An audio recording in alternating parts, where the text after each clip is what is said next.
The use of the greater consciousness.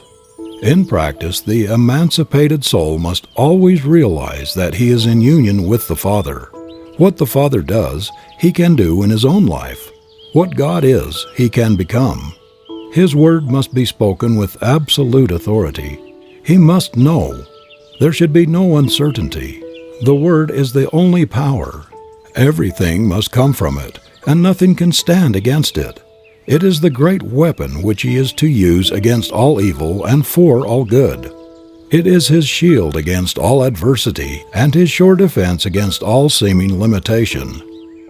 The secret place of the Most High is in his own soul, where God dwells in eternal peace and infinite calm. Here he walks the waters of life undisturbed by the waves and the storm. Divine companionship is his for all eternity. Peace which transcends all human confusion comes, and he realizes that indeed he is honored of the Father. His word is flung out, and will work and none can hinder it. The sense of sureness is complete. Heaven and earth may pass away, but the word goes on, accomplishing that thing for which it was sent, and all power is given to it on earth and in heaven. If he speaks to the sick and they receive, it will heal them. If he says the word of prosperity, it will manifest, and nothing can hinder it. The world will abound with good, and his cup runneth over with life.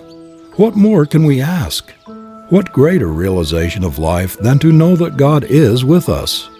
From this great realization comes peace, a peace which the world little understands, and a calm which is as deep as the infinite sea of love in which he realizes himself to be immersed.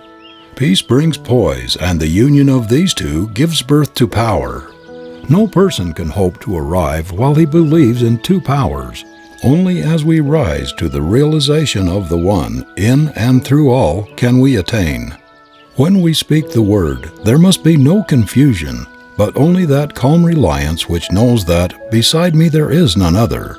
Realize that Spirit is all causation, and that all things are made out of it by the operation of the Word through it, and that you can speak the Word that is one with the Spirit, and there will be no more confusion. As the Father has inherent life in himself, so has he given to the Son to have inherent life within himself. Speak the Word only, and it shall be done. The Word is in your own mouth that ye should know it and do it. Stranger on earth, thy home is in heaven. Pilgrim, thou art the guest of God. The greater consciousness. Man is surrounded by a great universal thought power which returns to him always just as he thinks. So plastic, so receptive is this mind that it takes the slightest impression and molds it into conditions. There are two things in man which his thought affects: his body and his environment. At all times he is given absolute control over these two things, and from the effect of his thought upon them he cannot hope to escape. At first, being ignorant of this fact, he binds himself by a misuse of the laws of his being. But as he begins to see that he himself is responsible for all that comes to him on the path of life, he begins to control his thought, which in its turn acts on the universal substance to create for him a new world. The great soul is learning more and more to dare to fling out into mind a divine idea of himself, and to see himself perfect and whole. If he has a divine thought, he will get a divine thing. If he has a human thought, he will get a human thing. He will receive whatever his innermost thought embodies.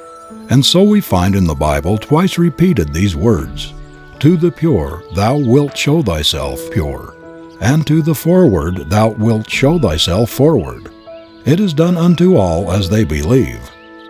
We often wonder why it is that we are not making better demonstrations.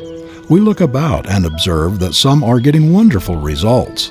They are speaking the Word, and people are being healed. We see others struggling along with the Word, and nothing seems to happen. And when we inquire into the reason for all this, we find it to be very plain indeed. All is mind, and we are mental. We are in mind and can only get from it what we first think into it. We must not only think, but we must know.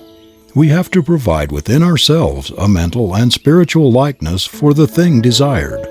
The reason why so few succeed then must be because they have not mentally really believed to the exclusion of all that would deny the thing which they believe in. And the reason why others do succeed must also be because they have absolutely believed and allowed real power to flow through and out into expression. They must have a real concept of life. Hold an object in front of a mirror and it will image in the mirror the exact size of the object.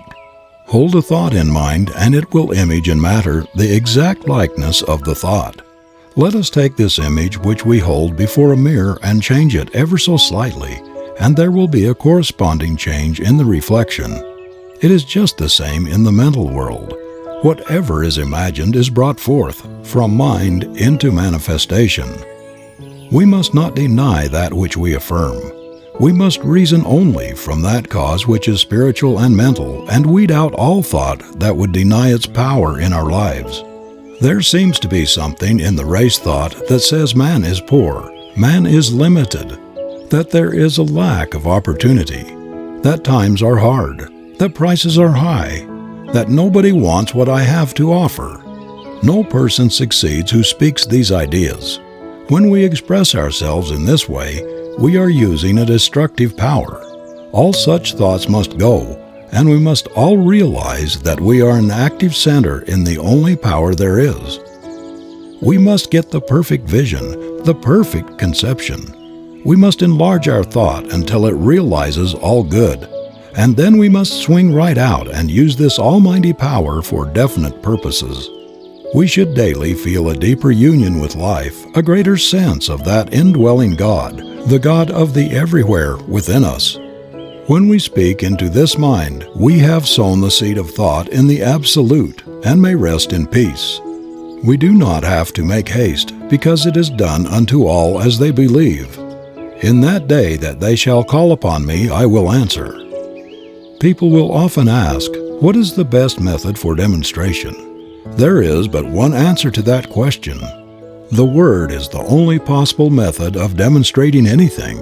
The Word really felt and embodied in our thought. Then the Word becomes flesh and dwells among us, and we behold and experience it. We will ask for no other way when we understand this. The person who does not understand these laws will be likely to say that this is presumptuous, that it is even sacrilegious. But this comes only from a lack of understanding of the fact that all is governed by law, and that all law is impersonal and universal. We have just as much right to use spiritual law as to use the so-called physical laws. Strictly speaking, there's no such thing as a physical law, as all things are spiritual and all law is a law of the activity of the Spirit.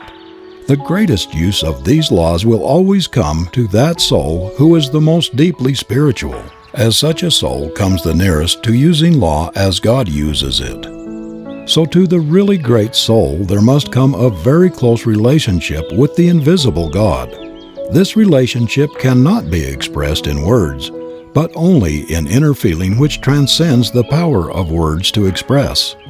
God must become the great reality, not simply as the principle of life, but more as the great mind which knows, and which at all times understands and responds. To say that God does not understand our desires would be to rob the divine mind of all consciousness and place God lower in the scale of being than we ourselves are. On the other hand, we must be careful not to believe that God thinks evil and understands that which is not perfect, as then we would have an imperfect being for the first cause. We should more and more learn to think of things in the absolute, that is, to think of things as not limited by conditions. Realize at all times that the Spirit makes things out of itself and needs no beginning except its own self-recognition. Then we must cognize our relation to this great power as one of absolute correspondence. What we think into it, it takes up and does for us as we think. It should not be an effort so to think. We should do so with ease, without strain. The law must return to us. We have no responsibility except to provide the proper channel. It can return only in the exact way that we think. If we think struggle is the reality, we shall gain our demonstration, but struggle will have to be the result. There is a law of reflection between mind and the one who thinks, and it is not only what a man thinks, but also how he thinks that shall be done unto him. If you believe absolutely that you can do a certain thing, the way will always be open for you to do it. If also you believe that time will have to elapse, then you are making a law and time will have to elapse. If on the other hand, you believe that mind knows just how and never makes mistakes, but lets it be done unto you, then it will be done. Confusion brings more confusion. Peace begets more peace. We cannot imagine the Great Spirit hurrying or worrying, fretting or trying to make anything happen. The only reason we worry and fret is because we have thought there was some other power which could bring confusion. Such is not the case. There is but one, and we are always using that one, but using it according to our belief. This is our divine birthright. Nothing hinders it but ourselves. Remember that since all is mind, you cannot demonstrate beyond your ability to comprehend mentally. That is, beyond your ability to know about a certain thing. For instance, suppose you wish to heal someone who is sick. Your ability to do this will depend entirely upon your ability to see perfection mentally, coupled also with the realization that your word destroys everything unlike itself. If you try to see perfection for a few minutes only, it will never heal. Your thought goes on at all times, and in the moments when you least realize it, conditions are being molded for you. It is not enough to declare consciously for the truth. The truth must be believed or no good results will be forthcoming. The perfect universe. The one who desires to heal must stop seeing, reading about, discussing, or listening to conversation about sickness. There is no other way under the sun except as we let go of that which we do not desire and take that which we wish to have. There is too much of this deceiving ourselves into thinking that we can do two ways at once. We may deceive ourselves and possibly other people, but the law remains the same, the law of mental correspondence and nothing else. We cannot go beyond our ability to realize the truth. Water rises only to its own level. In our patients as well as in ourselves and our environment, we will reflect what we are, not at our best in the few moments of silence, but in the long run of ordinary life and thought. To acquire the larger consciousness is no easy task. All that we have believed in which contradicts the perfect whole must be dropped from our thought, and we must come to realize that we are now living in a perfect universe, peopled with perfect spiritual beings, each of which, coupled with the great divinity, is complete within himself. We must see that we are one in the Great One, and then we will not separate or divide, but unite and add to, until in time we will find that we are living in an entirely different world from that in which we had once thought we were living. Of course, this will meet with much opposition from those unenlightened souls whom we must contact in the world. But what of that? Remember, the great man is the one who can keep in the crowd the calm, even thought, the deep, divine reliance on principle, and more. This is the only way to help or save the world. In time, all people will come to the same understanding. You are lifting up the standard of life, and those who are ready will follow. You have no responsibility to save the world except by exemplifying the truth. The world must save itself. All are alike. There is no difference between one person and another. Come to see all as a divine idea. Stop all negative thought. Think only about what you want, and never about what you do not want, as that would cause a false creation.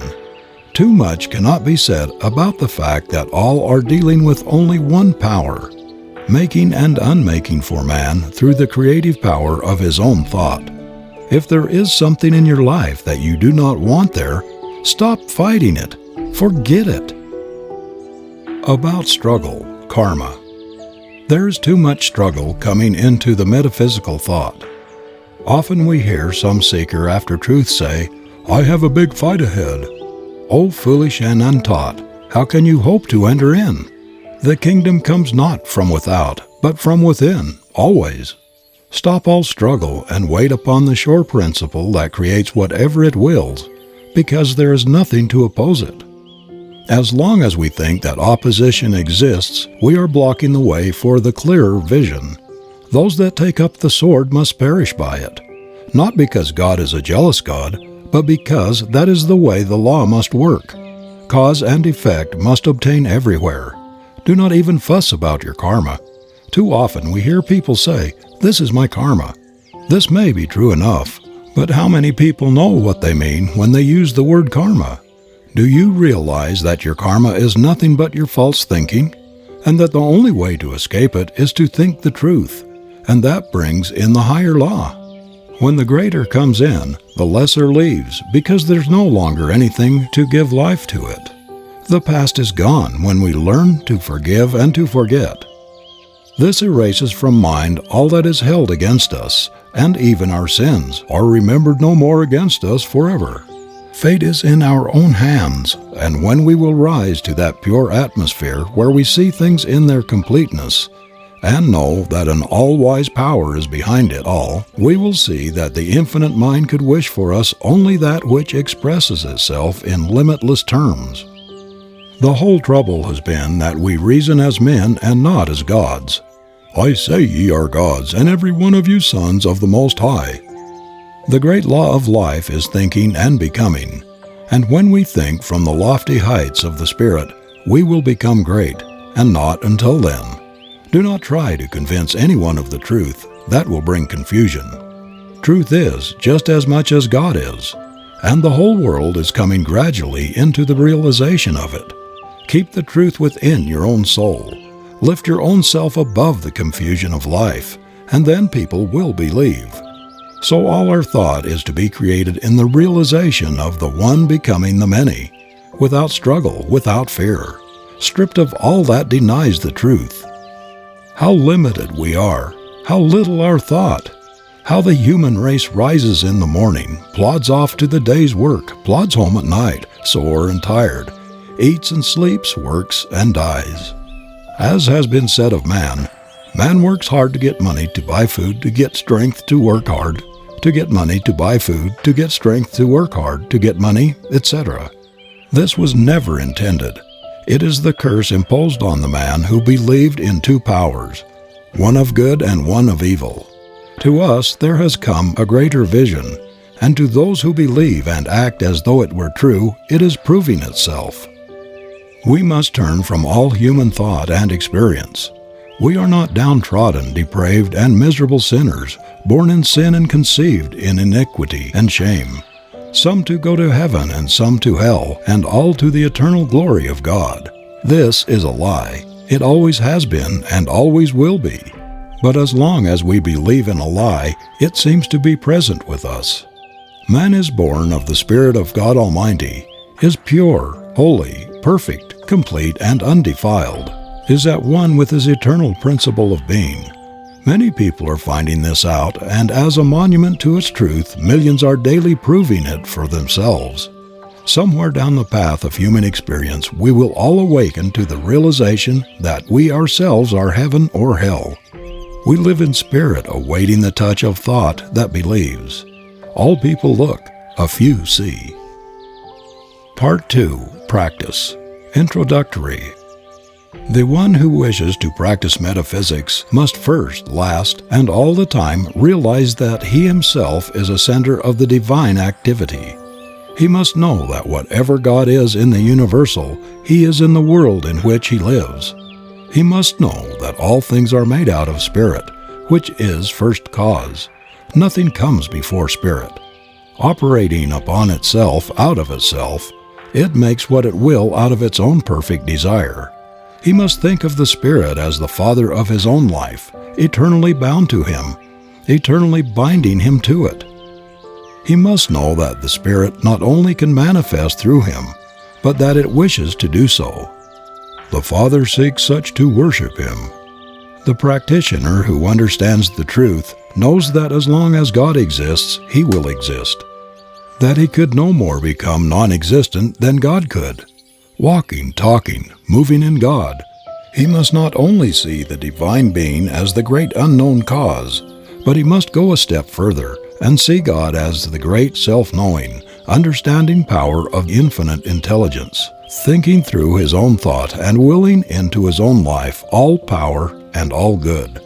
More than this, God must become within his own soul the greater self, the inner life, the inner light that is to light his path with sure step to the attainment of the greater ideals. God is to become the great friend of his life, understanding him and helping him at all times to understand all things. No more books, no more teachers, no more preachers, creeds, or candlesticks will he ever need. The old methods must vanish into their native nothingness, as the great realization that God is all in his life dawns upon his awakened thought. Naught is the squire when the king's at hand. Withdraw the stars when dawns the sun's brave light. He must know that not height nor depth nor any other thing can come between the soul and its perfect Creator. Too long have we listened to people. Now our own soul shall speak in a language that is unmistakable. Now shall we ourselves become masters of all life and interpreters of all mysteries. Now my Father and I are one. As the Word of God goes forth and sets in motion the all-law, so must we realize, because we are one with the Word, that our own thought has the power of expression. The one who wishes to heal must come to see all evil as impersonal, fastening it to no one, but realizing that it is simply false thought. The healer knows that the word which he is to speak will destroy this false impression, and by erasing it, it will vanish. There should be absolutely no sense of responsibility beyond speaking the word in positive faith, knowing. All struggle belongs to the old order. In the new, peace takes the place of confusion. Faith answers the cry of doubt and fear, and the word is supreme. We must know that our word is law and cannot be set aside by the false thought of the world. Every time that we state a truth, we must know that that truth destroys all that is unlike itself and frees the thought of the one whom we wish to help and to heal. This word must become the new law which frees. People are sick because they think sickness, and will be healed only when they turn from this kind of thought and begin to think in terms of health. The same power used in two ways. There is only one power, but we use it in two ways, either to destroy or to save. The blessing and the curse are one and the same thing. The power of mind used either affirmatively or negatively. The word used in fear and doubt or in faith and assurance. You do not have to understand material philosophy or be learned in the books of the human race.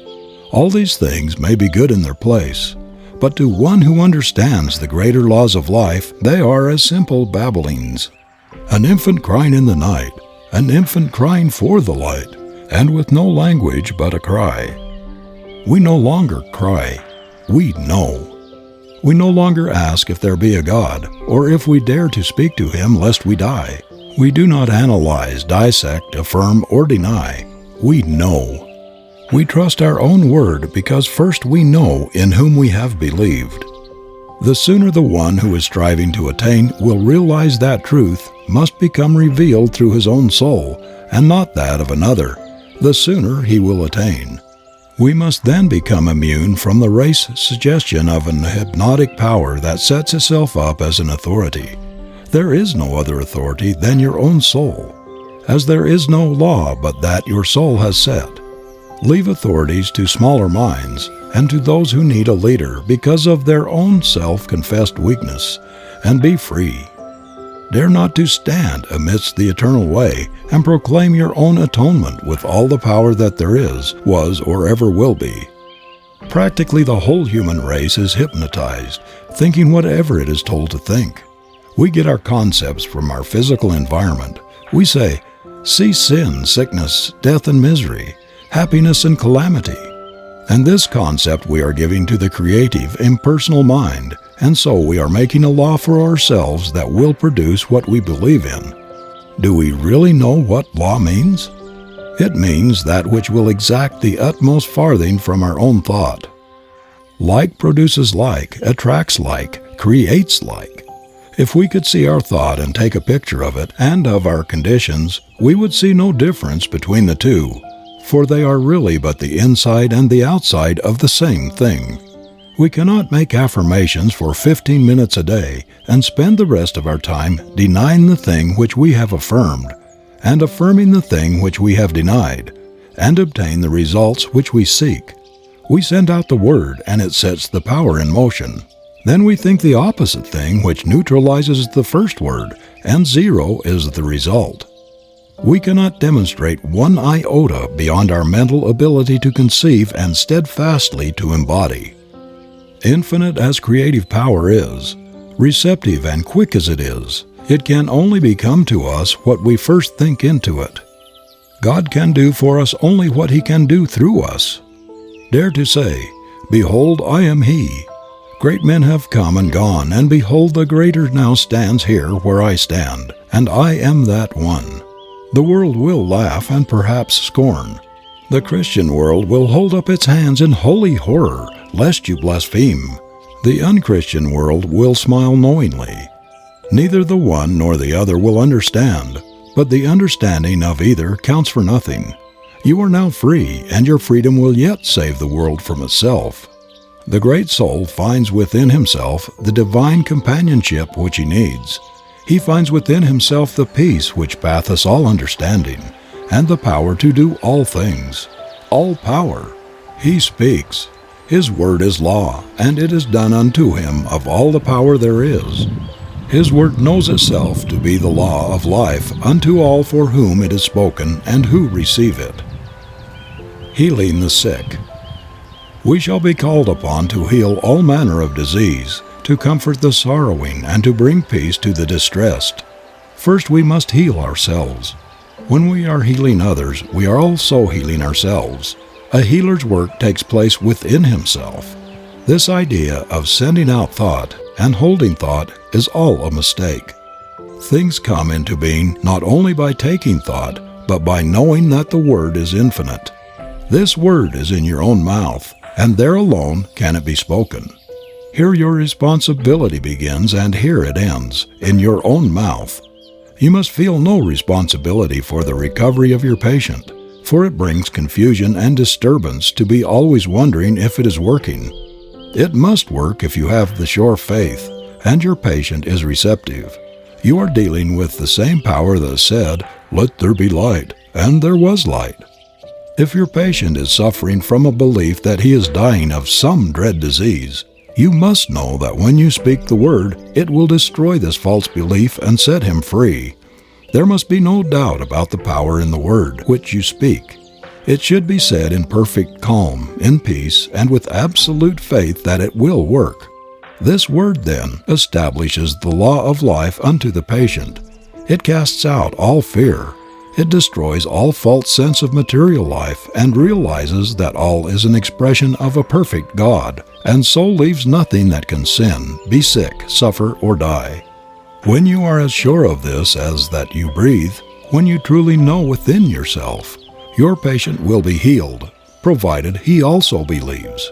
If he does not believe, it is not your fault, and you will have done for him all that can be done.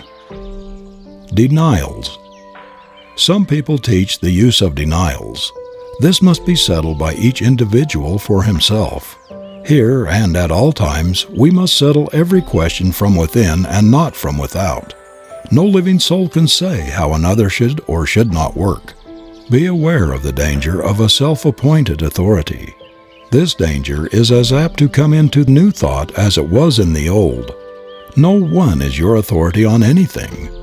Let us look into the philosophy of denials. We find that many people teach and practice them, and we do not wish in any way to criticize them. Their reasoning is this: all disease is an image of thought held in mind until it appears in the body. It is true that without the ability to think, man could not be sick. If he thinks a sick thought, it will make him sick. When he changes his thought and thinks health, he is healed. It is taught that since sickness is negative thought, it must be counteracted by a positive thought, and that the best way is to deny the sick and affirm the positive thought. For instance, there is no matter and nothing can be the matter.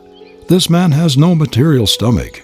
He is spiritual and not material. His lungs are not made of matter. They are spiritual ideas. I deny that man can be sick or suffer or die. All this may be accurate. Man is a spiritual idea, and so must be perfect in his real nature. But there is a question if this is the better way. When we look into the creative way of the Spirit, we find it impossible for denial to enter, as the Spirit recognizes no opposite to its own nature. It knows that I am, and beside me there is no other. The Spirit does not deny anything. It simply affirms itself to be that which it desires to be. Seeing and recognizing no opposite to itself, it finds no need of denial. Indeed, this thought need not enter the mind. If we are working with the Spirit, we need not deny, but state the affirmative attitude of mind, realizing that we are dealing with the only power that exists. There is a subtle danger in using denials. We may deny to such an extent as to erect a barrier or build a mountain to overcome. Once realize that God makes things out of Himself simply by speaking, and you will never again use denials in treating. All that needs changing is the false thought, and by affirming that your word destroys everything but itself, you will embody all that a denial could. In those systems that teach denials, we find that the more enlightened ones are gradually using the affirmative method, and as this is the growth of experience, there can be no doubt that it is the better method. Of one thing we may be sure, the Spirit never denies. It simply knows that I am. The use of affirmations. The affirmation is the great weapon of the healer. It is in alignment with the way of the original creative spirit and is the true use of the word of all power. We need only to say that our word is the law unto the case and calmly state what we want to be done, and then say and do nothing that contradicts it and wait for the fulfillment of that word. There is a power that operates on what we say, and it is done unto us, and we need have no fear about the results. If I am treating Mary Jones, I need only say I am helping her, and go to work within myself to realize that she is now a perfect being, made in the image of God. I must know that I am destroying all imperfection when I know within myself that I am speaking the truth, and realize that she is perfect. The healing is done as far as I am concerned. If she receives, she is healed. I am not responsible for her receptivity. Know that there is a power that corresponds to your own mental attitude, and you will see that the way you are believing is what makes things happen the way they do. Always believe in what you are doing. Never see the negative side of life. Never talk about it, or listen to talk of other people. And never think about or see imperfection, and you will have no trouble in making demonstrations. The highest attitude of mind. The highest attitude of mind from which all else springs is one of perfect calm and absolute trust in the Spirit. The one who can with perfect confidence look into the future and with perfect ease of mind rest in the present, and who never looks backward, but who has learned to be still in his own soul and wait upon the Spirit. He is the one who will the most completely demonstrate the supremacy of spiritual thought over so-called material resistance. Be still and know that I am God. Non-resistance. Resist not evil, and it will flee from you. Here is a statement of one of the great laws of our being. When we resist, we make a mental image of the thing we are fighting, and that tends to have it created for us. When we learn to look only at what we want and never at what we do not want, we will no longer resist anything. Suffer it to be so now. You need not try to change the world. Let it alone. All people are doing the best they can. No one needs to be saved but yourself. And the sooner you realize this, the sooner you will attain. Get over that holier-than-thou attitude. It is an illusion that many people suffer from, especially in the religious world. The world is all right. It's not going to hell. It is on the way to heaven. It is getting good so fast that in the process many things are being overturned and confusion appears to be on the surface. A great change is taking place, and on the surface the results are as yet a little mixed, but underneath the power is at work, destroying all unlike itself. In time all will come to see this. What a load of responsibility we assume that we were never meant to carry. Remember that in the divine plan no mistakes are made, and that if God could have done it in a better way, He would have done it differently. No souls are lost, for all live and move and have their being in Him, and God is not a God of the dead, but of the living, for in His sight all are alive. Too long have we believed the negative simply because we have allowed ourselves to become hypnotized by a few strong-minded people, and by those who have imposed upon the race a mass of false philosophy. Be alive. There is no place in the new order for dead ones. The true metaphysician is alive to all that is useful. Filling his place in the events of the human race, he takes part in all its labor and in all its fun. Pessimism must be relegated to the scrap heap. There is no place among the living for the dead. Let the dead bury their dead. Follow thou me. Do not hesitate to enter into the game of life, but do so with a zest and enthusiasm that overflows with life. Fill yourself with the radiance of a life running over with power and usefulness. Then shall the world see your light. People in the new thought above all others should enter into the business world, into educational vocations, into politics, into every walk of life, and there prove before a waiting world, tired of itself, that a man's a man, with this difference, not a son of man, but a son of God. Be happy. How can we hope to make a world see the right way unless we overflow with joy? The world has now too many sad faces. We see them everywhere. That resigned look that seems to say, one rebuff more or less makes no difference. I'm already so sad that nothing matters. I can bear it. This was all right when we thought everything was all wrong, but now we know that all's well with the world. We must get over this depression which robs us of the power of attraction of the good things of life and enter in. The man who is always glad will surround himself with people who are happy, and life will be a continual enjoyment. This robs no one. It does not make a race of irresponsible people.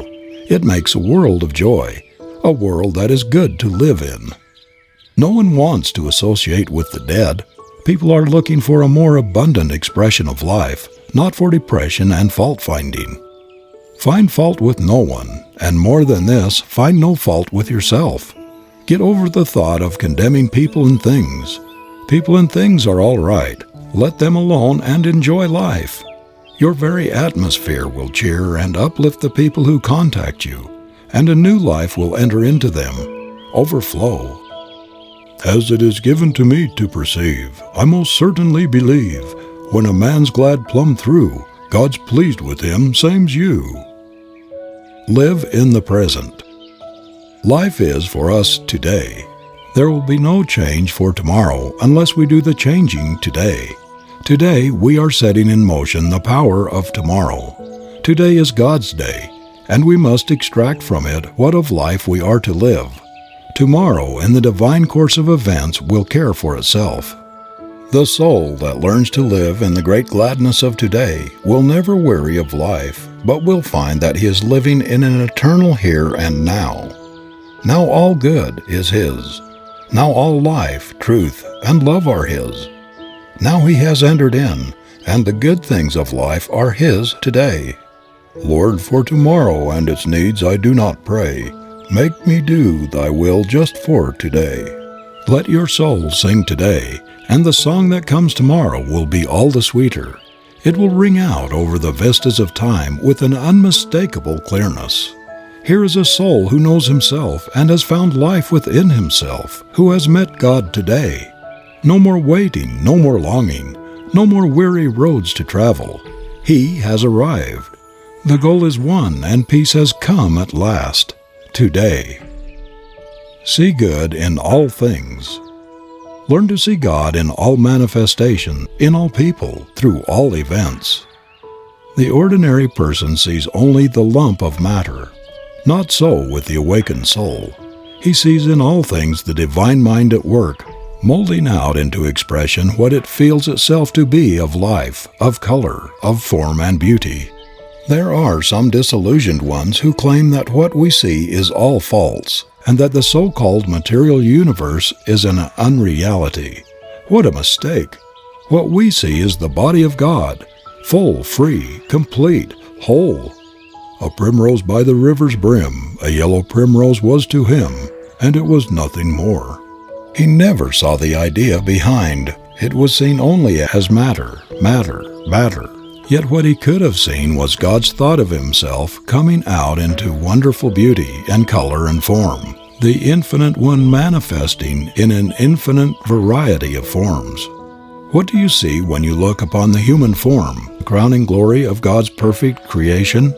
Matter, matter, matter? Flesh, blood, and bones? Indeed, these may be passing into expression, but what of the idea? What of the reality of the body? This body of ours is as real as God is real. It would not be if it were an illusion. The very touch of the flesh should send a thrill through the whole body, bringing up its vibration to a higher pitch, to a finer form. The body is not one mass of pollution.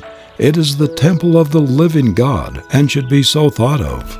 Too long have we condemned it, and now we must free it by reversing the process.